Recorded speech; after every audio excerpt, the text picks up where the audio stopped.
Greetings, fellow man. Servus, Männer. This is Red Pill Germany again, and I just want to take the opportunity and comment real briefly on the outcome of the Brexit referendum.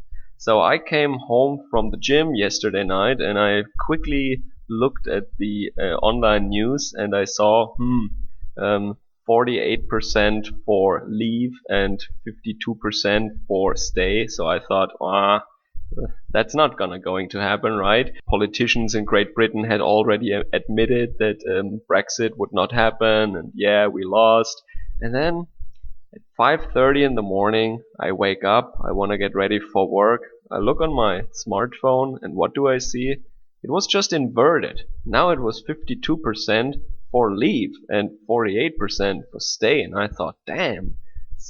I did not expect that, and I see just this big face of Nigel Farage, like he's like laughing like a pirate, I guess.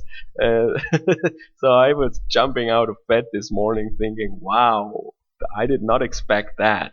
So maybe they counted in all the constituencies that were basically more or less for staying in the EU.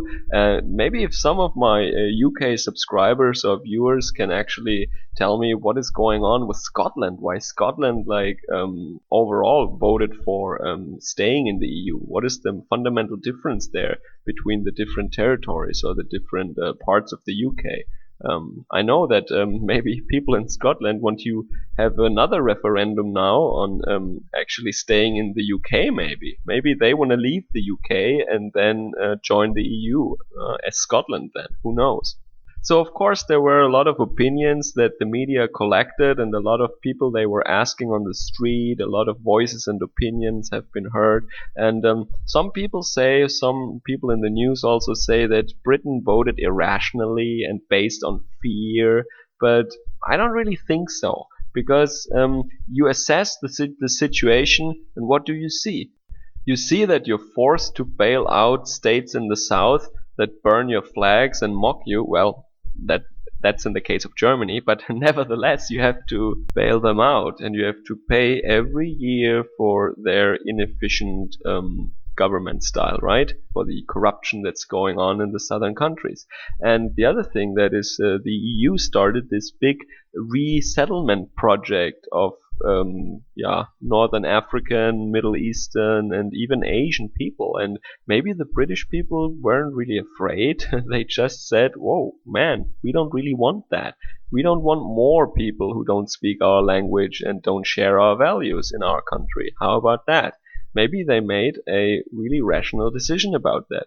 And if we speak about fear and fear-mongering, I mean, who was doing the actual fear-mongering, huh? Who said that, our economy will take a hit and our trade will go down and we will not have diversity anymore, we will lose all those jobs. And yeah, I'm not a prophet, I don't know if that's gonna happen, but I would say everything will more or less go on like it used to, and no one will care really, because there is not going to be an end to diversity in Great Britain just because they're not a full member of the EU anymore, for crying out loud. I mean, there is a lot of diversity in Switzerland and Norway, and they're not members of the EU. And there was diversity before Great Britain became a member of the EU. Again, they try to mix things together, to bundle things together that have nothing to do with each other. Also, you can still study there, you can still go to the continent to study or to work if you want to. It's not a big deal. I don't think too much will change really. And I would just get really suspicious if a progressive left-wing person would tell me that, oh, the banking system will take a big hit. Maybe the bankers will not have bonuses anymore. So if one of the proud 99%ers tells me that we should vote for stay, then based on the profit margins in the London banking sector, then I would get really suspicious, you know. If you progressives start worrying about the banking sector now, then something is really wrong. Then something really smells fishy, I mean.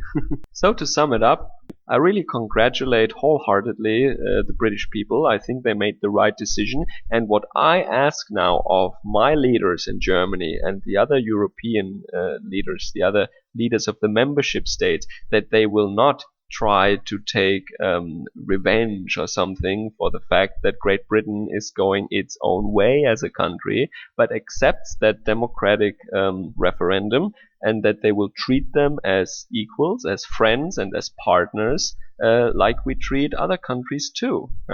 I don't want the EU to be some kind of mafia club where you cannot get out alive, right? Where you remember for life, or you are fed to the pigs or something. I mean, that is not the EU that I want, okay? So I respect the vote of the British people, and now the challenge is to make that transition as reasonable and smoothly as possible, and to negotiate new deals with our partners, and to handle that situation in a calm way. And maybe Germans will also get fed up with bailing out other people now that Britain will no longer be helping us financially.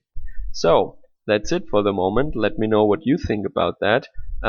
Thanks for stopping by again. Hope to catch you guys again soon, and have a great day. Servus, Kameraden.